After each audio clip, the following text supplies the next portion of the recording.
کہا یہ جا رہا ہے کہ ایران کے جوہری پروگرام کے خلاف جنگ کی جا رہی ہے، لیکن ابھی تک اسرائیل ایران کے اس جوہری پروگرام تک یا ہتھیاروں تک تو پہنچ نہیں سکا، تو پھر جنگ کی وجہ کیا ہے؟ اچھا، وہ پہنچنا نہیں ہے اور ایسی بات بھی نہیں ہے کہ جو کہی جا رہی ہے، ایجنڈا ہی اور ہے، یہ ایک بہانہ ہے۔ اس بہانے سے ظاہر عراق کو بھی تباہ و برباد کیا گیا ہے، اور اس خطے کی سپریمیسی کا بھی معاملہ ہے، وہاں کی چودراہٹ کا بھی معاملہ ہے، اور آپ یہ دیکھیں کہ اس میں انٹرسٹ کتنا ہے امریکہ کا، اور امریکہ باقی جگہوں پہ تو جنگیں رکوا رہا ہے، بالکل، اور اس کا اعلان تھا کہ جنگیں نہیں ہونی چاہیے، معیشت کو بہتر کریں، تجارت کریں، پاکستان اور انڈیا کی جنگ کو بھی روکنے کا، اور اپنے 2019 کے بھی یہی بیان تھے نا کہ ہم اسرائیل کی یا دنیا کے جتنے بھی جنگیں ہیں ہم اس کے اندر امریکہ نہیں پڑے گا کیونکہ ہم پہلے بہت نقصان اٹھا چکے ہیں، لیکن اب اس کے صاحب بیان کی، رویے کی کچھ سمجھ نہیں آ رہی ہے، وہ مذاکرہ چاہتا ہے یا جنگ چاہتا ہے؟ تو اب وہ اسرائیل کا تو پشت پناہی کر رہا ہے پوری طرح، اور مکمل اس کے تو تحفظ کے لیے، دفاع کے لیے، وہ تو پہلے ہی حمایت کر رہا ہے، پہلے ہی کر رہا ہے، سب سے زیادہ کہہ لیں اس کا دنیا میں اگر کسی کے ساتھ انٹرسٹ ہے تو وہ اسرائیل ہے، چاہے وہ ان کا جو وہ ایک گریٹر اسرائیل کا منصوبہ ہے، اور مسلمان دشمنی کا جو ایک منصوبہ چلا آ رہا ہے صدیوں سے، چاہے وہ اس کا کہہ لیں اس کے علاوہ اپنا کوئی انٹرسٹ ہو کہ ہماری معیشت ہو بہتر، ہم جو ہے نا اپنا اسلحہ بیچیں اور ہم جو ہے نا وہ مضبوط ہوں، جو کہ چونکہ امریکہ تو اس وقت دنیا میں سب سے زیادہ مقروض ہے، جو اتنا سپر پاور ہے، جو سمجھتے ہیں اتنی جناب ترقی یافتہ ہے ساری چیزوں کے باوجود، یہ تو پتہ ہی ہے ساری دنیا کو،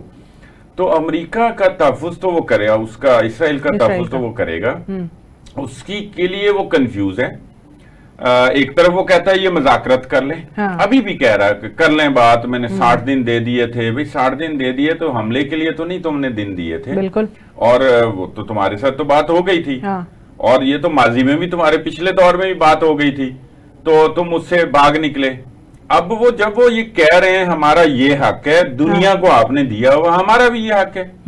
ہم نے اپنے امن کے لیے، اپنے دفاع کے لیے یہ یورینیم کی افزودگی جتنی ہم نے کرنی ہے یہ کرنی ہے۔ اچھا، آپ کا یہ الزام ہے کہ آپ نے ایک حد سے زیادہ افزودگی کر لی ہے یورینیم کی، تو اس پہ بات ہو رہی ہے نا جی، آپ مکمل طور پہ یہ کہتے ہیں کہ اس جوہری پروگرام، جوہری سسٹم سے نکل آئیں، آپ اب یہ مطالبہ کر رہے ہیں۔ اس کے علاوہ تو جتنی بات تھی وہ وہاں تک تو وہ پہلے انہوں نے آج تک دیکھیں وہ 40 سال سے پابندیوں کا شکار ہے، اور یہ پابندیاں کچھ جوہری پروگرام کی وجہ سے لگی، جوہری پروگرام، جوہری آپ نے ری ایکٹر تو خود دیا ہے اس رجیم چینج سے پہلے، اس کو ایران کو، جب رضا شاہ پہلوی کا دور تھا